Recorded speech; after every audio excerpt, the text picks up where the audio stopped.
Good evening. Well, my name is Father John Depush, and this is Yogi Matskendranat.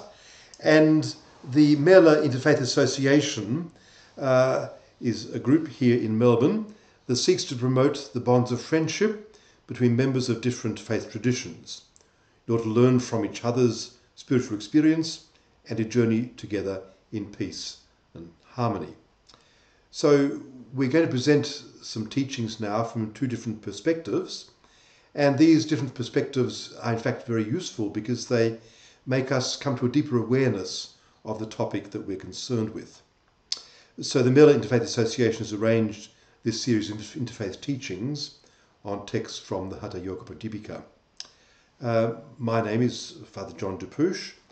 I'm a parish priest, also a senior lecturer at the University of Divinity here in Melbourne, and also honorary fellow at the Australian Catholic University.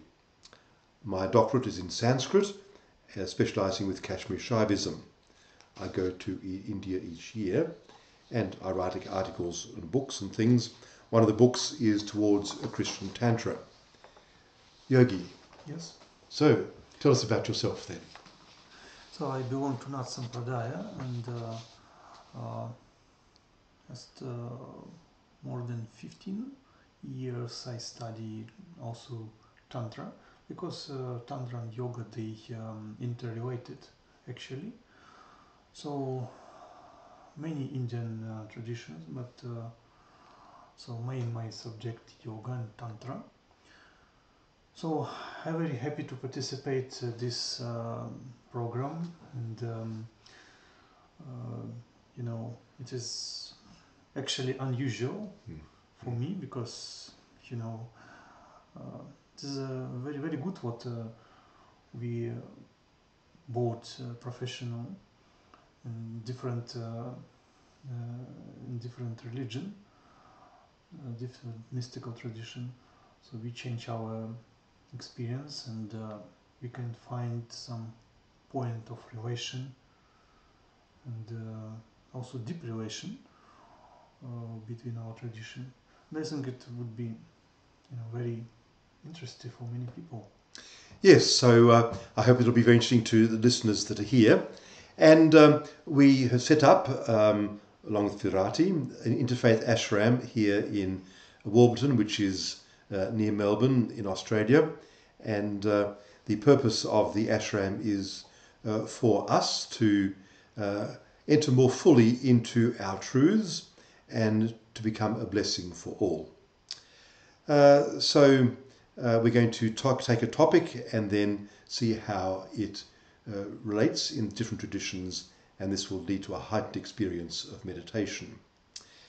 We wanted to talk on 3 verses from the Hatha Yoga Pradipika, which Yogi Matskendranat had chosen, and the Hatha Yoga Pradipika is one of the major texts of the Nat Sampradaya, Nat tradition, and while the text itself was written round about the 15th century, they're not quite sure exactly when, the elements in it and the teaching in it goes right back to the time of Goraknath, who lives in around about the 10th century. So we're taking 3 shlokas, 3 verses, which prepare people for the mudras, which is the main topic of that particular chapter. And there are 3 shlokas, but I'd like to just read the first of these. And it reads as follows, this is my translation.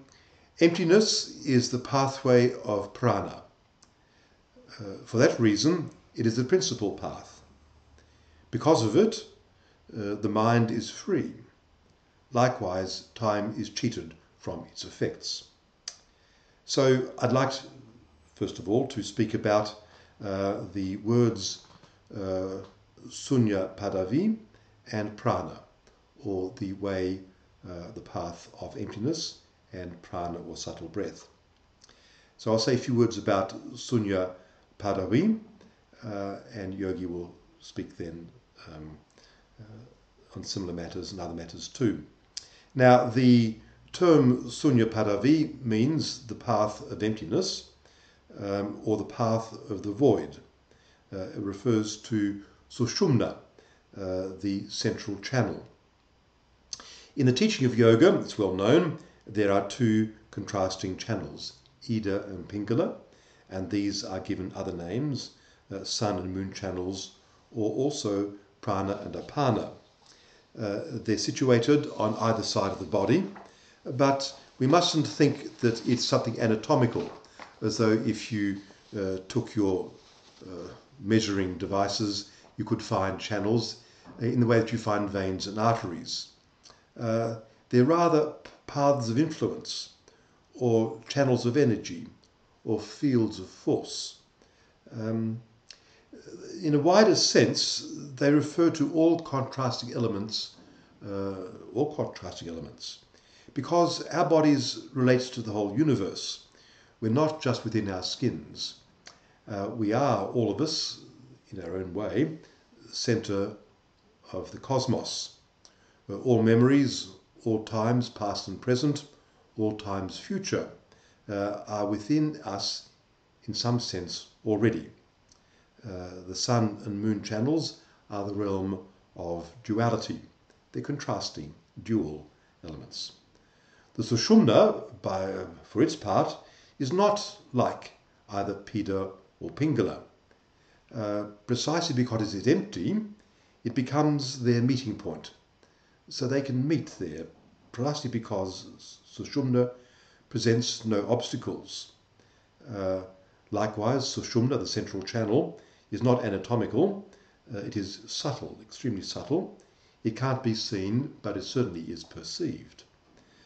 So at this point of balance, Sushumna, all things are brought into harmony, brought into balance, brought into unity, where the contrasting dualisms of reality are made non-dual in this path of the void. It's not really a place, if this means something that is locatable. It is void, and therefore it can receive all things in it. So, when the contrasting influences, whatever they might be, come into balance, the middle path, the Sushumna, is opened, that is, it begins to function. And as a consequence, there's an energy, a power, a vitality, something transcendent, a peace, a sense of peace and of power, a sense of autonomy and freedom. So just a few words of description there, and Yogi can say much more on this topic. But I wanted to make a connection now to show how this teaching on Sushumna enlightens us much more about the meaning of the cross. In Christian tradition, Jesus hangs on the cross. His arms are outstretched, wide out like that. And in this gesture, he opens himself up to the whole world. He opens himself. And he is the one who knows heaven and earth, joy and sorrow, pleasure and pain, all the contrasting elements of this world of ours. He experiences good and evil, sin and grace. He knows life and death. He is both divine and human. So all contraries are found in him, and he embraces all these seeming contradictories. It's as though he takes to himself the Ida and the Pingala, the entire universe, all the dualities, all the contradictions, all the enmities he takes to himself. He wishes to touch all the opposites, to link them all in himself. So he's the meeting point where all things come together in balance and reconciliation. So that's the meaning of this great gesture of hanging on the cross. Notice he doesn't protect himself. He doesn't cross like that as you do when you protect yourself. You shut your arms across the chest as though to shield off some attack. He presents no obstacles. There are no blockages. He's completely vulnerable. It's a very dramatic gesture. He becomes completely open and takes on the path of emptiness. So he is in fact the Sushumna, placed at the very centre of the universe and in each person. In our act of meditation then, because we're concerned with the practice of meditation too, the meditators present no blockage, no refusal. They are full of confidence, not afraid, not hiding themselves from reality. The first act then is to be still, open to all, welcoming all, emptied of all obstacles, all resentments, all preoccupations. The mind is open, the heart is open. They take on the path of openness, the path of emptiness. So that's just a few words I wanted to say about the path of emptiness and linking it with the idea of Jesus on the cross and him being, emptied and receiving all into himself. But that's just a few words that I wanted to say. Yeah. Thank you very much, John. So, very interesting. This symbol, very meaningful. Actually, you can find a lot of similarities with cross, two sides, and surrendering, which yogis aware during their main practice. So because we have two kind of prana, two kind of energy, siddha and asiddha. So some prana circulating in our sense, in karmendriya, jnanendriyas, so in our palms, our hands and legs and all our senses. So it is asiddha, it is unperfect wind, vital force in our body. This is happen when we engage so much to external dimension. However, when our consciousness turn to our nature, so immediately that prana and our awareness going to middle way, middle channel. So it is actually related with this image of Jesus. So we can say here even what it is related with each person. Sometimes when we tired, when we have a lot of disturbance from external reality, so we want be isolated from this world. So I'm going back to our nature. So this is nature related with this central channel. So there are a lot of description you can find in many yogic texts. And so I accept one most famous is Hatha Yoga Pradipika. So many opinions you can see between yogis. Some of them they think this is made by Svatmarama, and some I heard also some versions from yogis in India. What actually Svatmarama, it is one name of Goraknath, so therefore it belongs to Goraknath. So the very very symbolical text.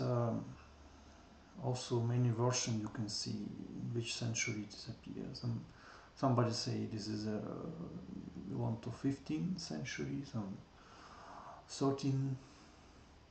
So many contradictional opinions. So but actually it doesn't matter. It doesn't matter. I got few shlokas. Just let me use them. So it is a third part of Hatha Yoga Pradipika. This shloka, pranasya shunya padavi tada rajya padhayate tada chitam niralambam tada kalashya vanchanam. So I will translate it. Then the part of void, Shunya Padavi, becomes the main part, Rajyapadyati, of air, Pranasya. Then, tada, the mind, Chitam, becomes truly self-supported, Nirlambam. Then, the time, deceived, Kavashyavanchanam. So, actually, prana, white force, related with time, kala. So, if yogis control their energy, their vital force, so they can overcome time. They can overcome it, and kala associated with death. So they mention shunya, way of shunya, way of emptiness. Shunya, it is something inherent for us. It is not something like, we have, it is somewhere. So when we withdraw our consciousness and our prana back to our core, our essence, so in that time we can get this stage of shunya. So this is also, it's called the Rajya Padhayate. So it is main part, main way. So we have different channels in our body, two Ida and Pingala, and another channels going to our eyes and our ear, so and mouth, so and to our legs, our palms. So Karmendriya and Jnanendriya. So we in that time we forget about our sensual activities. So and our consciousness become alive and independent from all kind of limitations. Actually, we need it to be aware in this life. It is help for us make a proper decision. So therefore, I think any person needs this condition. It doesn't matter which kind of work you have, which social status, and so everybody needs yoga. So afterwards, Swatmarama, he described another some synonyms. Sushumna, Shunyapadavi Brahmarandram Mahapadha Shmashanam Shambhavi Madhyamargash Chityeka Vachakaha. So he said, Sushumna, the part of emptiness, Shunyapadavi, the opening of the Keter, Brahma Keter, Brahmarandram, the great part, Mahapadha, the burning ground or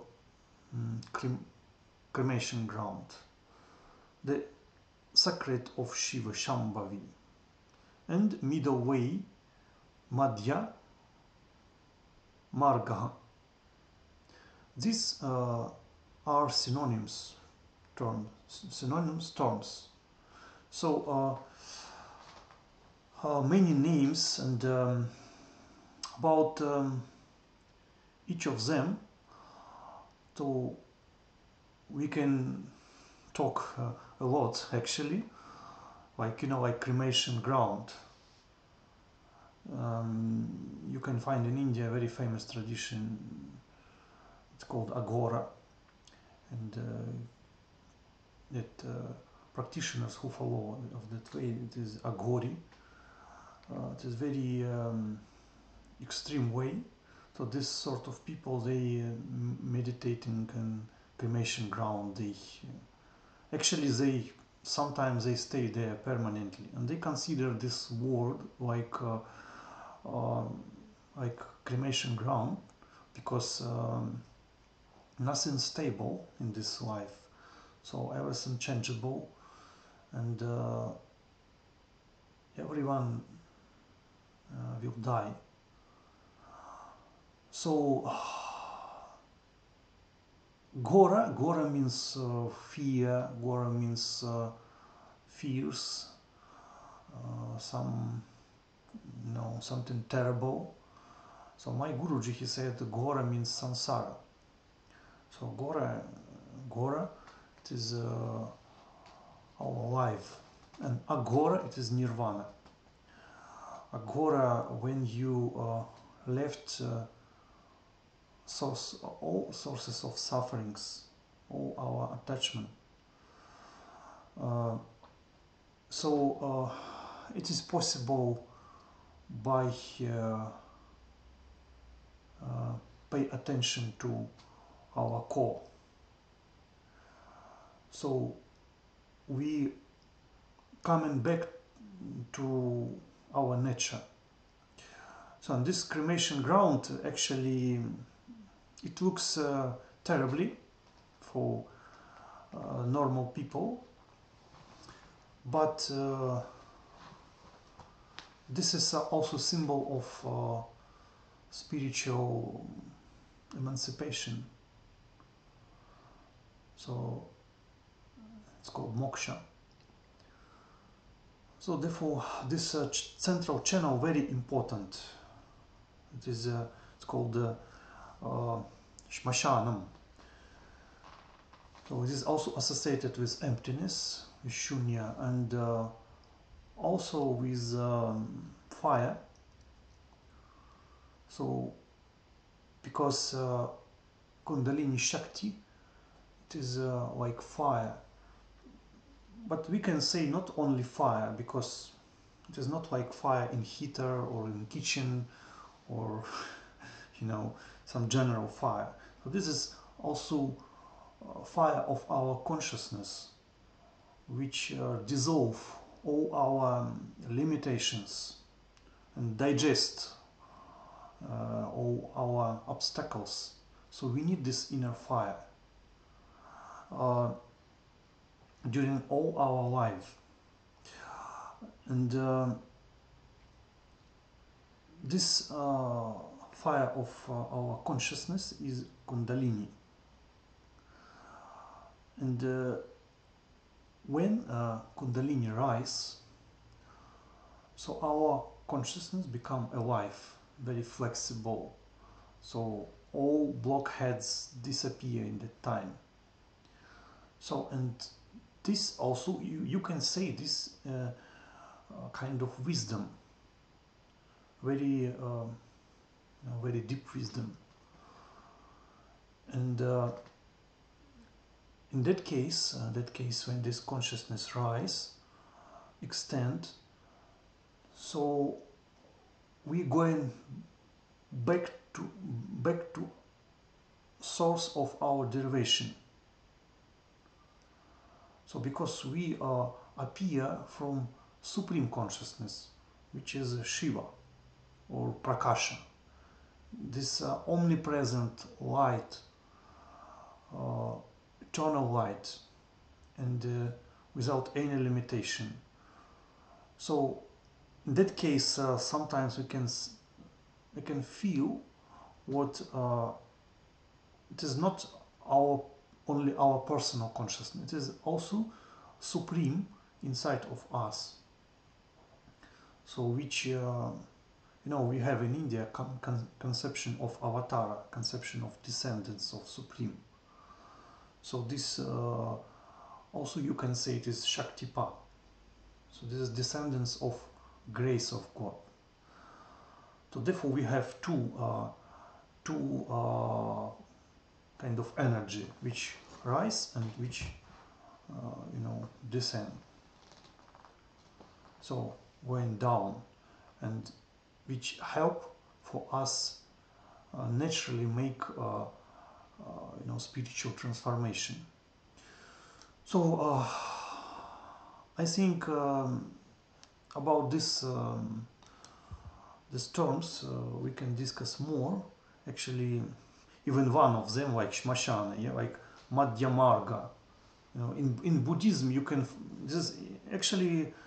you can consider like even one of tradition, Madhya Marga. Yeah? So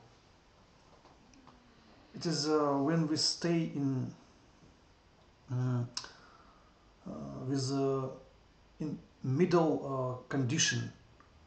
So we try to avoid some useless and pay attention only for essential things. So this is yoga. This is lakshya, because Sushumna, it is also lakshya. You can find in another text like Siddha Siddhanta Padhati, like some Upanishads, because Kundalini, it is actually something supreme.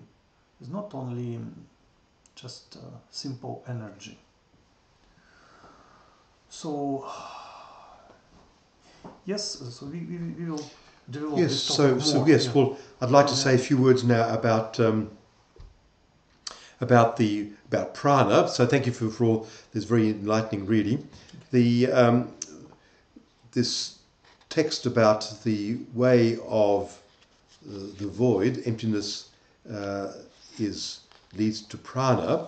I'd like to say a few words about prana because it is a very significant word. And in Sanskrit, the word prana, often translated as subtle breath in English, not a very good translation, but that's the one that's used. It has multiple meanings.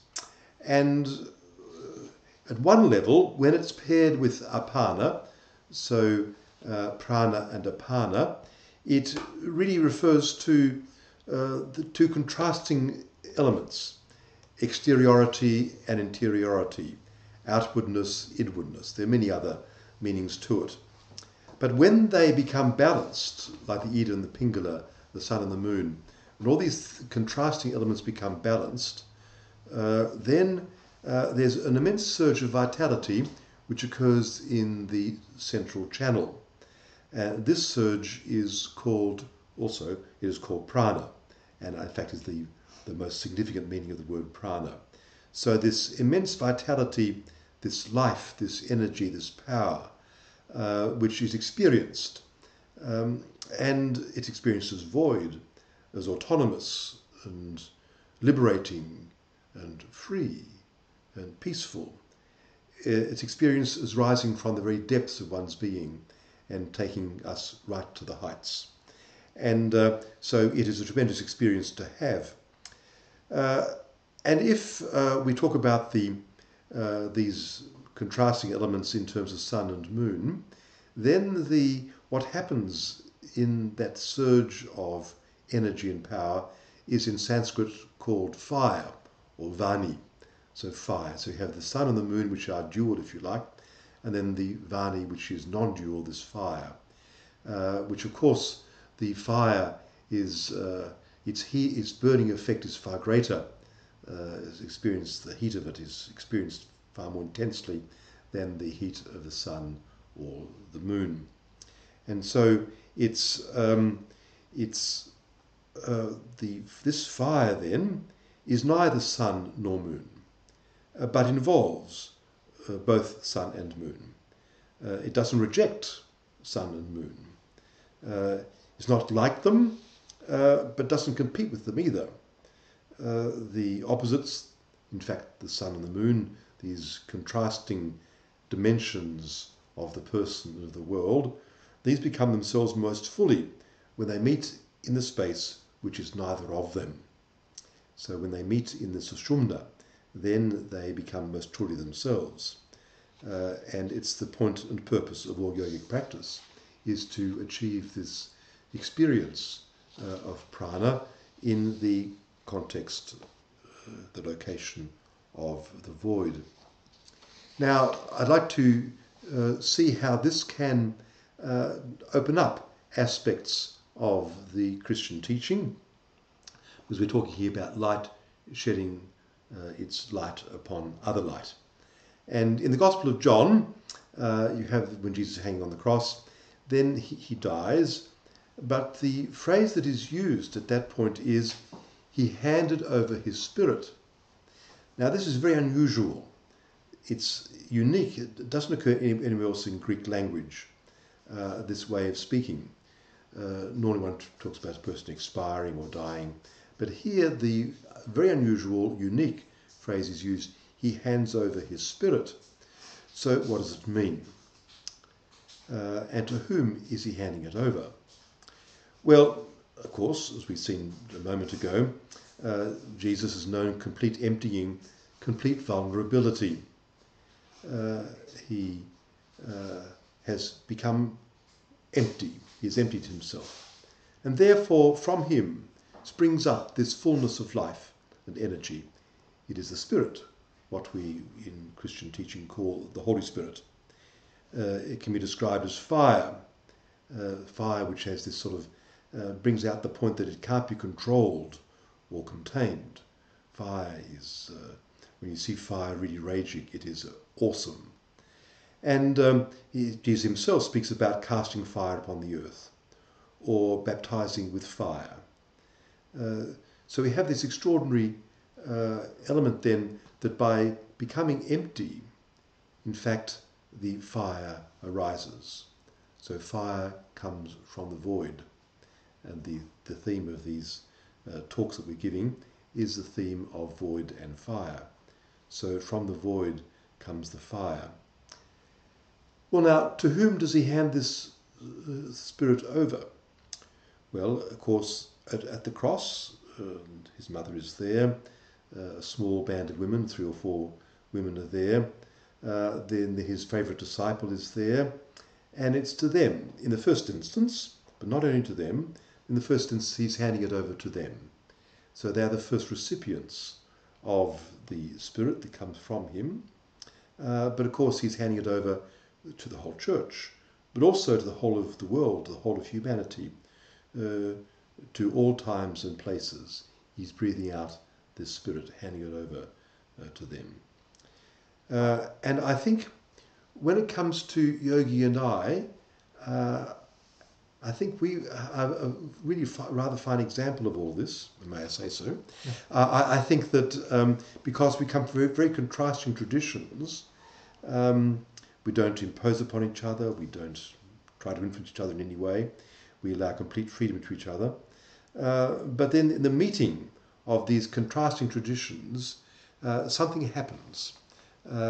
It's as though as we meet with all our differences, there is a surge of energy that occurs between us. And this is, I think, the particular value of any interfaith relationship, that it allows a surge of energy and enlightenment of truth to arise, which otherwise, well, would not be so clearly available. The point of the meditator, the task of the meditator, may I suggest one of the examples of meditation would be for a person to become completely aware of all the contrasting elements and to see themselves as reconciling all these elements, of embracing all the diversity in themselves, of not presenting obstacles or blockages to the other, to what is different, but on the contrary to welcoming all these things. And then in that context, by that very process of welcoming and reconciling and uniting in oneself, of being vulnerable and empty, the meeting place of these things, then there comes this immense surge of vitality and blessing. And so from us then, for the meditator, comes the element of blessing to the whole world. It is something which happens. We don't control it. We don't make it happen. It happens. It is a gift given to us, something that occurs spontaneously. because we have entered into the void. So what happens then is we enter the void and we discover fire. And this is wonderful.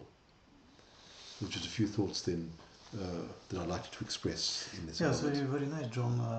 You know, actually, when the first time I met you, so I was surprised, you know, what Catholic priests, you know, understand a lot of things. I think you're best scholar here in Australia, which related with the topic of Kashmirian Shaivism. So I'm impressed by your books and you know, where you describe many symbolical things in Catholicism and with stories of Jesus. So by terms of Kashmirian Shaivism and Tantra, or another tantric system. So I think it would be amazing if we consider Christianity, because you know, normal Western people, they have a lot of troubles for adopt you know, real Indian culture here in Western society. So therefore we need some very professional persons who can find a very deep relation, because these relations actually exist. I'm surprised how it is similar. So I think this is only beginning. Yes, in fact, I think we have, this has been a series of 7 lessons, if you like, Yeah. teachings. And so we've finished our first one. I think we've pretty well finished now. Yeah, this is And the start. so we have then 6 more to go. So Yeah. perhaps we'll talk some more about these things. Yeah, thank you very much. Thank you. Thank you. Thank you for all who saw this video. Yes.